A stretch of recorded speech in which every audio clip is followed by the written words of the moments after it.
রুম্পা আপু, আমি কিচ্ছু না করবো না না। না, আমি তো রুম্পা আপু যখন ডাঁটা শাক, কলমি শাক, পালং শাক রান্না করে, কিন্তু তার শাকটা সবুজ থাকে। আমি প্রশ্ন করলাম যে সবুজ কেন থাকে? সে বলল আমি একটু হলুদ দিই। তো আমি বললাম এই বিষয়টা কিভাবে আপনার মাথায় আসলো যে একটু হলুদ দিলে সবুজ থাকবে? তো এখন রুম্পা আপু আমাদের মাঝে সেই গবেষণা, এটা কিন্তু একটা আপনি গবেষণার মানে একটা এই বৈজ্ঞানিক আমার বাসা সাংবাদিক আইছে।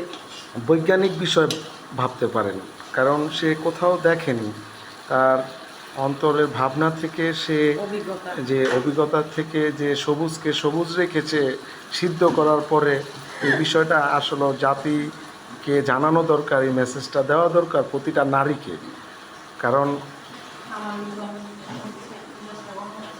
প্রতিটা নারী যদি এই মেসেজটা জানতে পারে, অবশ্যই তারা তাদের হাজব্যান্ডের কাছে একটু ভালোবাসা পাবে, সবুজের ভালোবাসা।